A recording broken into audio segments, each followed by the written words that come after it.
Hello, myself Dr. Savita Sehag, Department of Geography, Assistant Professor, Biani Groups of Colleges. Today I'll tell you about the construction of conical projection with two standard parallel. I'll tell you the construction of conical projection with graphical method.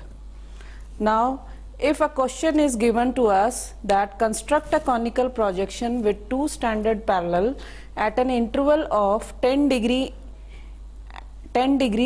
and an extension of 20 degree north to 80 degree north latitudes and 60 degree west to 60 degree east longitudes on scale of 1:12 crore 50 lakhs. So how we draw a conical projection with two standard parallel, I'll tell you now. First of all, what we have to do, we have to take the R, and the R is reduced radius of the.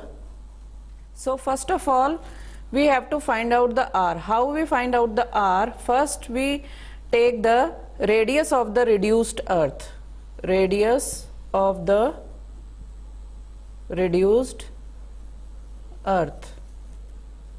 So its value is always fixed. The value of reduced earth is 635,000,000. It means 63 crore 50 lakhs. It's a fixed value of radius of the reduced earth. Now we have to divide this value with an RF, and the RF which is given in the question is 12 crore 50 lakhs. So the value that comes will 5.08 centimeters.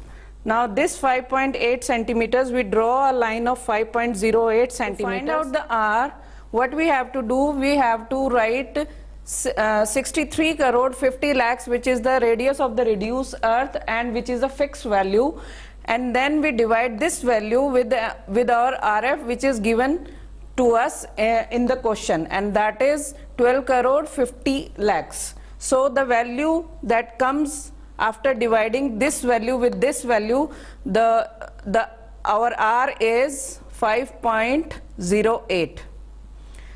Then we draw a line of 5.08 centimeters on a paper, and then we take this distance from O to B. We take this distance in a compass and draw a quadrant of reduced radius of the earth. Then what we have to do, we have to take an interval of 10 degree which is given in the question, interval of 10 degree. So we find out an angle of 10 degree, that is OE. Then we have given two standard parallels, that is 40 degree and 60 degree. These are our standard parallels, 40 degree and 60 degree. This is 40 degree and this is 60 degree. Now 40 degree और 60 degree angle लेने के बाद में हम एक H G perpendicular 60 degree पे डालेंगे और एक आई एफ परपेंडिकुलर 40 डिग्री पे डालेंगे. उसके बाद में हम एक वर्टिकल लाइन खींचेंगे. उस वर्टिकल लाइन पे हमें स्टैंडर्ड पैरेलल पहले ड्रॉ करने हैं, तो उसके लिए हम सी और डी का डिस्टेंस कंपास में लेके और उसको यहाँ लाइन पे कहीं पे भी रख के और सी और डी का मार्क कर लेंगे. सी और डी का डिस्टेंस हमने मार्क कर लिया. पहले हम डी ये वाला डिस्टेंस लेके कहीं पे भी कंपास रख के और हमने डी का मार्क कर लिया, फिर हमने सी का मार्क कर लिया. तो ये हमारे दो स्टैंडर्ड पैरेलल्स आ गए, दैट इज डी डैश और सी डैश. अब इन स्टैंडर्ड पैरेलल्स का जो हमने परपेंडिकुलर डाला है वो डिस्टेंस, जैसे डी डैश पे जो डी पे जो स्टैंडर्ड पैरेलल है 60 डिग्री का, उस पे जो परपेंडिकुलर है वो है एच और जी.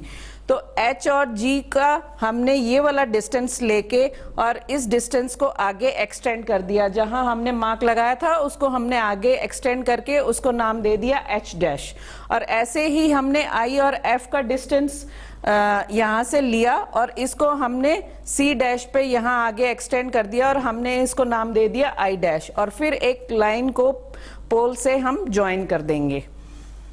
देन हमें कॉनिकल प्रोजेक्शन बनाना है, उसके लिए हम क्या करेंगे, अब हम कॉनिकल प्रोजेक्शन ड्रॉ करने के लिए एक स्टैंडर्ड पैरेलल लेंगे, एक सेंट्रल मेरिडियन लेंगे। उसके बाद में इस सेंट्रल मेरिडियन पे हमें अपने दो standard parallel 40 degree and 60 degree standard parallel लेना है। तो उसके लिए हमें ये वाला डिस्टेंस लेना पड़ेगा। जब हम P पॉइंट से D डैश तक हम कंपास में ये वाला डिस्टेंस भर के और उसको यहाँ पे मार्क करेंगे, तो जो D डैश वाला डिस्टेंस है वो यहाँ 60 डिग्री पे आएगा, और जो फिर यहाँ से लेके और D डैश तक ले लिया, फिर उसके बाद में D डैश से और C डैश का जो डिस्टेंस है वो हम 40 डिग्री के पैरेलल पे यहाँ पे स्टैंडर्ड पैरेलल पे मार्क कर देंगे। उसके बाद में हमें ये लैटिट्यूड लॉन्गिट्यूड्स बनाने के लिए जो है इनका ये दो डिस्टेंस लेने के बाद में जो और लैटिट्यूड्स का डिस्टेंस है, जो इनके बीच में 10 डिग्री के इंटरवल पे हमें जो लैटिट्यूड्स लेनी है उसका डिस्टेंस हम ये वाला लेंगे BE का डिस्टेंस हम कंपास में लेके, और यहाँ पे और जो लैटिट्यूड्स के जैसे 20 डिग्री 30 डिग्री 50 डिग्री 70 डिग्री और 80 डिग्री के हमें लैटिट्यूड्स बनाने हैं, तो उसके लिए हम B और E का डिस्टेंस लेंगे और यहाँ पे मार्क कर देंगे। तो हमारे सारे लैटिट्यूड्स आ गए। अब हमें लॉन्गिट्यूड्स कैसे ड्रॉ करने पड़ेंगे, हमें लॉन्गिट्यूड्स ऐसे ड्रॉ करने पड़ेंगे कि हमें ये जो दो परपेंडिकुलर हमने डाले हैं, ये जो यहाँ पे है, इनमें से किसी एक का डिस्टेंस आप ले लीजिए। अगर आप 60 डिग्री लैटिट्यूड पे डिस्टेंस लेना चाहते हैं लॉन्गिट्यूड्स का, तो आपको H डैश और D डैश वाला डिस्टेंस लेना पड़ेगा, और फिर आपको 60 डिग्री पे सेंट्रल मेरिडियन से रख के दोनों तरफ अपने एक्सटेंशन के अकॉर्डिंग मार्क करना पड़ेगा लॉन्गिट्यूड्स को। और अगर आप 40 डिग्री पे लेना चाहते हैं तो आपको I डैश और C डैश वाला एक्सटेंशन लेना पड़ेगा, ये वाला आपको डिस्टेंस लेना पड़ेगा, और इस डिस्टेंस को आप 40 डिग्री पे ड्रॉ करके सेंट्रल मेरिडियन से रख के और आप आर्क लगा सकते हैं लॉन्गिट्यूड्स के लिए। और इस तरह से फिर आप पोल से इन जो आपने आर्क लगाए हैं उनको आप ज्वाइन कर दीजिए, और आपको जो एक्सटेंशन दिया हुआ है ईस्ट वेस्ट और नॉर्थ का वो आप उस पे ड्रॉ कर दीजिए। Thank you.